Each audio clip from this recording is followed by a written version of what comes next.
The moment of truth, she said. The nun lit the candle and then looked up at her. Sara wondered if perhaps she'd used the wrong phrase. Maybe it didn't translate in French. My whole life is a moment of truth, said the nun, with an innocent shrug. Even when I have been forced to deceive, I've never lied. This was clearly an important distinction to her, but it was a nicety Sara had neither time nor inclination to indulge in, especially when she had no idea who or what was waiting beyond the mirror in question. Sharp is on the other side of that, she said. The passage is on the other side, said the nun, and in the wall of the passage is a hole that will allow you to see into the cavern in which he is trapped. Sara thought of questioning her further, but all that would produce was more words, and words without proof were just tinder for the fires of uncertainty crackling away at the back of her head. Good, she said. The nun smiled, beatific. Sara sized her up. We go through together, she said. Before she could protest, Sara snaked an arm round the nun's middle and hoisted her unceremoniously off the floor. The nun's feet thrashed in the air. She was light as a child. Sara drew a knife from her boot top. The nun stopped kicking. Again, if there's an ambush on the other side of that mirror, I'll likely cut your head clean off, said Sara, conversationally. I shall most probably do the same if Sharp is not there. But I felt you were kind, a nice person. I thought, spluttered the nun. Then you were mistaken, said Sara, for I am neither kind nor nice. And before the nun could confuse things with more words, Sara stepped through the mirror. She gasped as the water hit her, hip-deep and cold as glacier melt. The nun shrieked and spluttered, arms flailing and splashing. In the moment before the candle was blown out by this, Sara saw the passage was some kind of bone-stacked catacomb, half submerged in a river, and that they had just emerged from a mirror placed opposite a twin on the other side of the flow. She hoisted the nun higher to keep her clear of the water. Be still, she hissed. I did not know, wailed the nun. This is an accident. Do you still have the candle? Said Sara. Yes, but... began the nun. Give it to me, said Sara. The nun fumbled it into her hand, finding it in the darkness.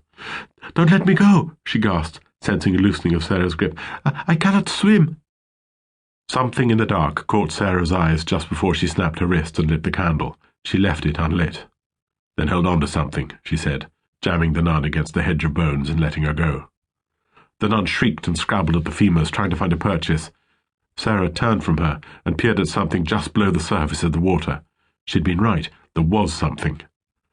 On the other side of what must be the hole of which the nun had spoken, there was a faint and flickering illumination. It was submerged, it was dim, but it was definitely light, said Sara. The candle nub in her hand flared into life, and without a moment's hesitation she crossed the passage and plunged it beneath the rising water, stabbing her arm through the opening and into the drowned cavern. Brighter, she choked, and began waving her arm backwards and forwards. Nothing happened. All she felt was the pressure of water as it swirled round the cavern past her outstretched hand. The only sound was the water flowing out of the narrowed gap she was now partially clogging, a distant roar as it flowed off down some other passage, and the sobbing of the nun. Be quiet, snapped Sara. The nun stifled her weeping. You do me wrong, she snivelled. I shall do you more than wrong if you've drowned him, said Sara, meaning every word. How much airspace is there above this hole? Airspace? Said the nun. The hole is not at the top of the cavern. It is a little to one side and a bit lower. How much I can't say. Half a meter, maybe a whole one. Sara was saved the chore of explanation by the impact of a leg against her hand. The leg was moving sluggishly with the centrifugal motion of the water in the cavern, and it was disconcertingly lifeless and unresponsive. But without thought she grabbed it and tugged, letting the candle end fall. Sharp was indeed dead in the water. If she had not pulled at him, he would have continued his descent into the long sleep, but instead he spluttered awake, banging his head on the rock ceiling and opening his eyes to see the candle that Sara had dropped tumbling down into the depths beneath him. His first thought was that something was biting his leg, nipping and worrying at it, and he had vision of some kind of subterranean river eel attacking him.